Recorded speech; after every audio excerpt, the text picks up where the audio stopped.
The new mayor of Denver has some lofty goals to end homelessness, but is it any different than what we've been trying for years? He says the key is offering an alternative to living on the street. We cannot move people off of one block if they have no place to go. They end up just on the next block. An effort to give Aurora's mayor more power appears headed to the ballot, despite lingering questions about who's behind it. Millions of gallons of oil could soon be moving on trains through Colorado.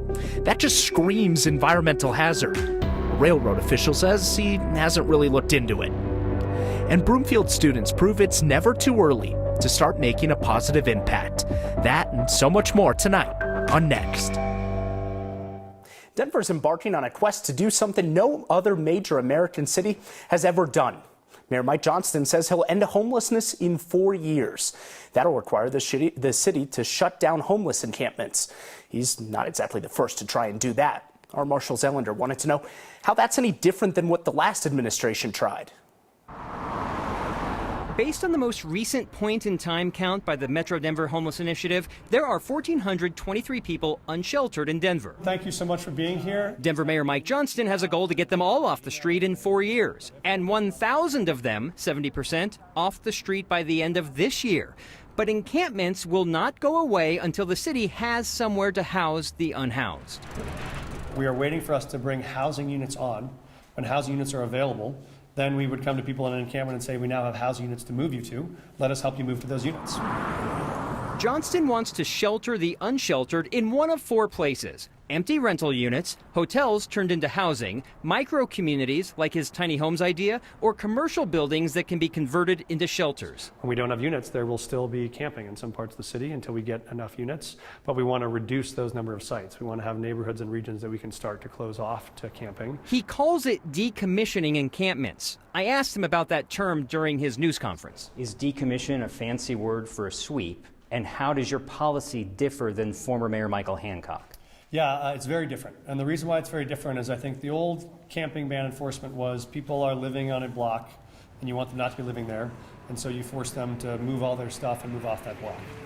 When you are not offering those folks someplace to go in the form of housing, all they can do is take their stuff and move to the next block. While he said encampments will stay until there are units to move people into, he will continue to clear encampments for similar reasons that existed under former Mayor Michael Hancock. That being said, we still do know when there are places where we have public health or safety risks, or where we have right-of-way infringements, or we have private property that's being infringed, we are continuing to clean up or intervene in those sites, and so that will continue.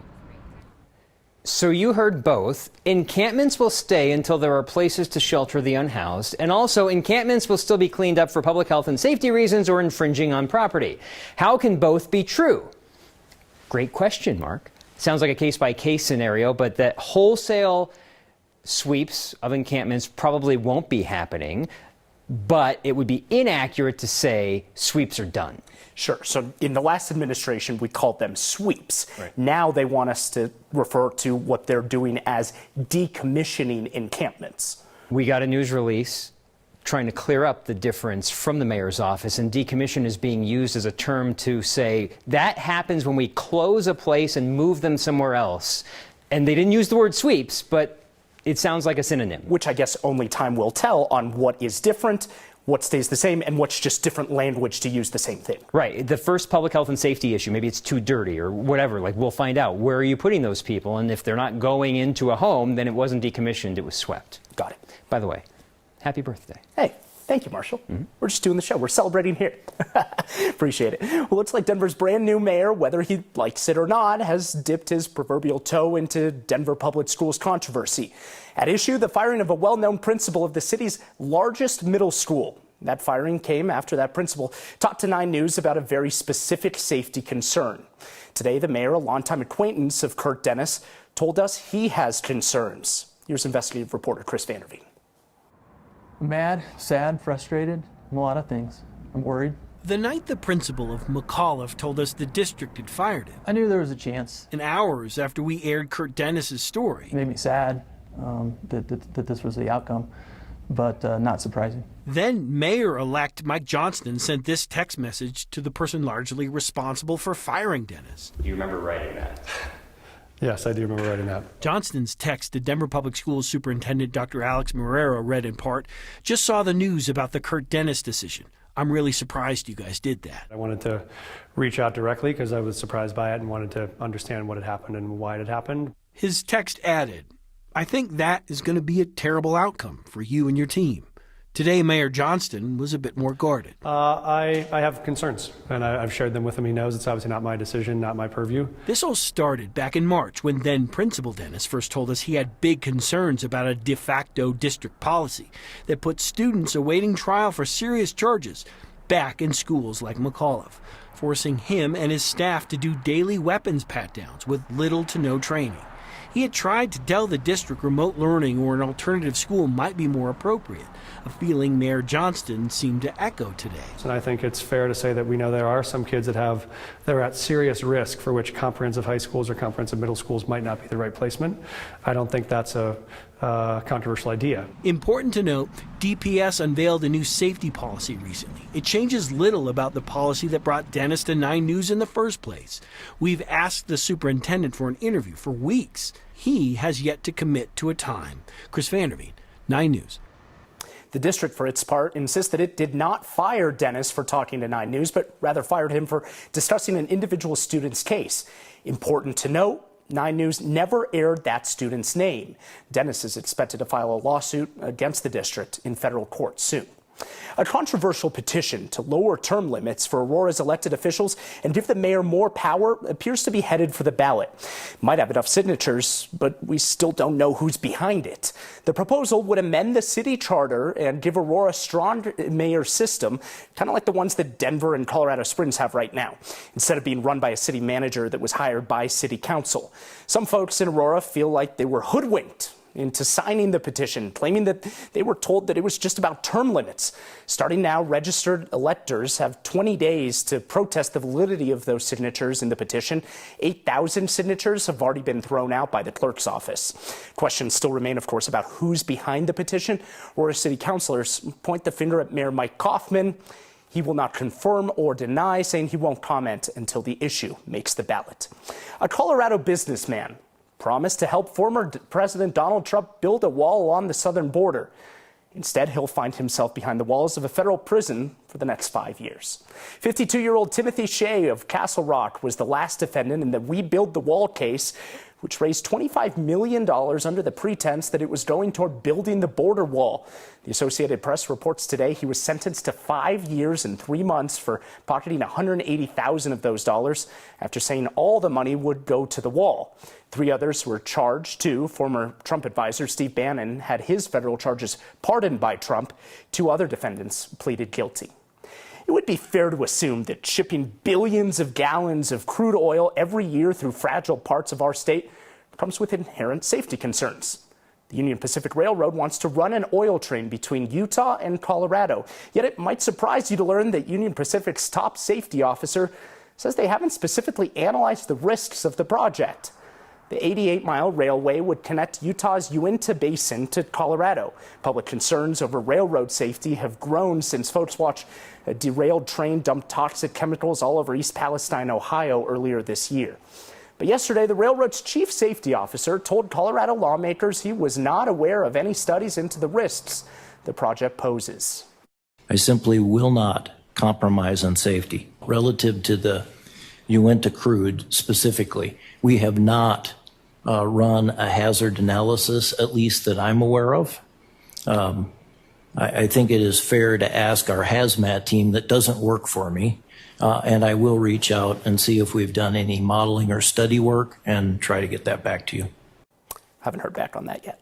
State has limited authority over freight rail regulations. Most of those decisions are left to the federal agencies. In Congress, state Democrats have made it their own effort to block the project. The Biden administration has not been able to deliver on the sweeping student loan forgiveness it originally promised. But there are a lot of people sleeping a little bit better this evening in Colorado. Graduates from one specific school got $130 million of debt completely wiped out today. 7,400 people who went to Colorado-based College America between 2006 and 2020 are getting automatic debt relief. Those colleges are closed down now. An investigation found that College America misrepresented the salary and employment rates for its graduates. The Attorney General said borrowers were taken advantage of. Keeping track of whether or not you have to pay your student loans seems to have become a full-time job lately for a lot of people. At MSU Denver, the financial aid office there is trying to make sure their students understand they should budget for every scenario. Whether the loans were forgiven or not, the most important process was preparing our students for budgeting. If you're not engaged into this process, you will be surprised. And we don't want our students or any of the campus community to be surprised. Earlier this month, President Biden announced another student loan forgiveness plan that would lighten the load on 15,000 Coloradans, still nowhere near the original number. 295,000 people in Colorado would have had forgiveness under the administration's original plan, which was shot down by the Supreme Court in June. It's also an opportunity for us to think about jobs differently. Cities go green. Jobs are too, but we have to make sure there's enough people to follow through. A group of Broomfield high schoolers are feeding their passion while working to also feed their communities. And RTD needs more riders. It's been free for much of the summer. Now they're trying to lower their prices for the rest of the year. That's next.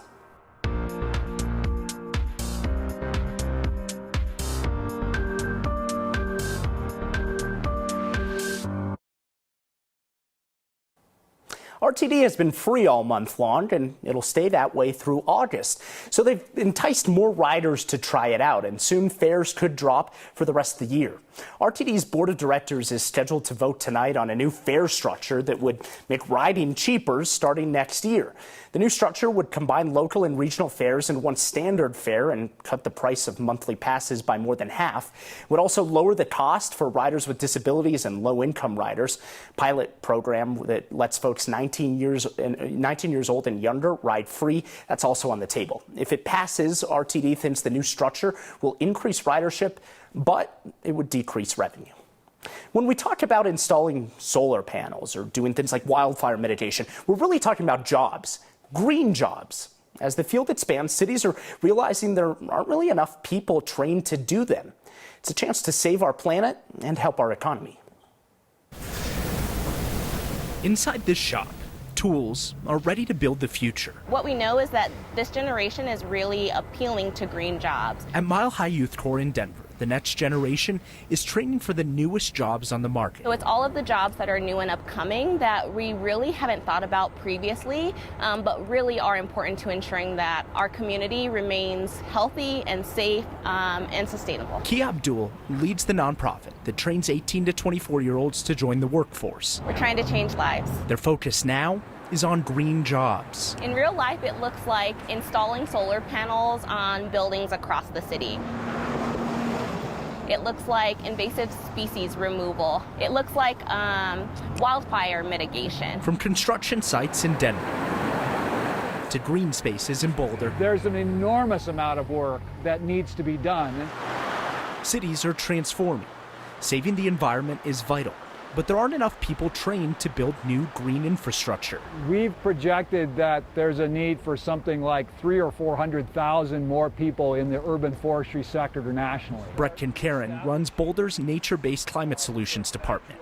As Boulder works to become even greener, they're partnering with Mile High Youth Corps to also train a new workforce. See these needs as opportunities for growing a new workforce that can be taking advantage of this opportunity too. Over the next 2 to 5 years, the state of Colorado predicts that the workforce in green jobs is going to get bigger by 15 to 20%.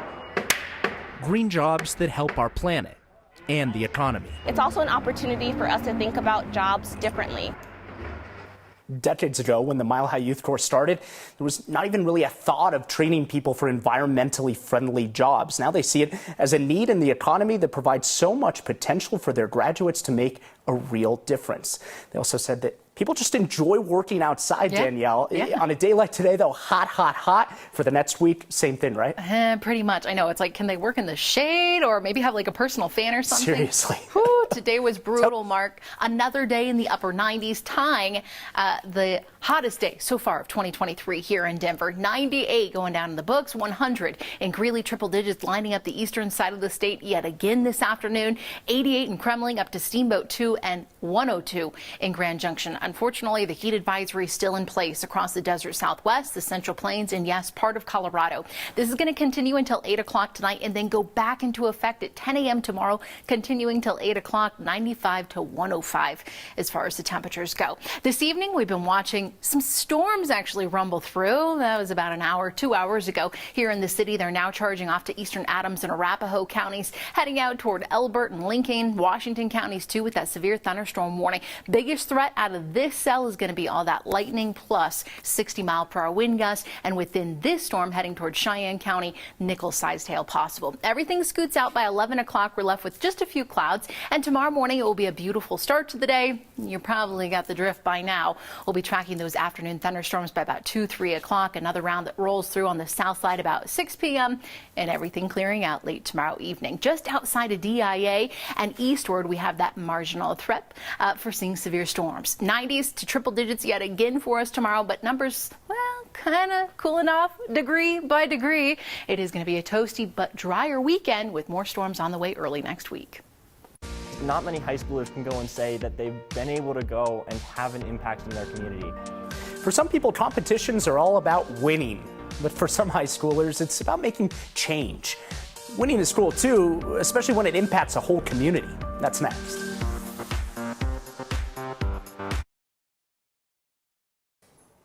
High school is typically a time for kids to prepare for the real world, to find a passion, to pursue it. But 4 students at Broomfield High are already taking what they've learned and using it to make their community better. They're getting some national attention for it too. Here, should we turn this? Turn the trophy around? Yeah, that would probably. What if we did that? That would be nice.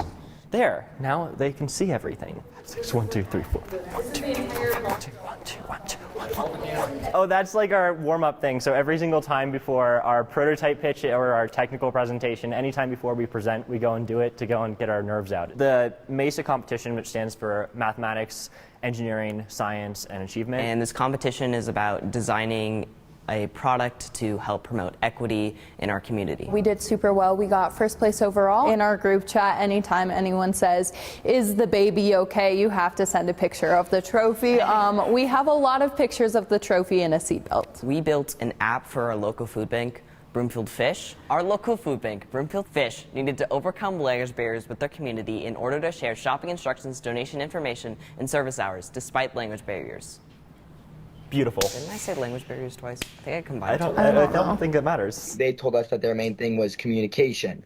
So we came back together, talked about it, and said, okay, we think an app would be great for them. Presented it back to them, and they thought, yep, an app would be a great idea. And it also has a calendar, a high needs items that tells donors what needs to be donated, shows people how to donate, and it also has their shopping instructions. Yeah, it's a really crazy thing to see. As our app was being created, we could see the impact it was having. And it's been amazing to go and see this and learn and grow by helping people. Something that is actually going to be helpful in a community and not just something to build for fun. Honestly, it kind of just showed me what school is all about. As you can see, we're all basically best friends. That is awesome. You can tell they're going to go places. A sign that it's time to beat the heat. That's coming up next. The most Colorado thing we saw today is also a sign that everyone needs to beat the heat. No swimming unless you've got hooves. It's just another summer day in Estes, really. At least that's what Lila said when she sent us these pics. A herd of elk went pond crashing to cool off on Saturday. Something tells me these guys weren't on the list. If you see something that's the most Colorado thing you saw today, get our attention at 9news.com. A couple pieces of feedback here really quickly. Carol says, happy birthday to you. This is really the most public little birthday party that I've ever had, really. And Jennifer says, I miss stories from the palatial Salinger estate. It's an inside joke. You would have had to be there during the pandemic.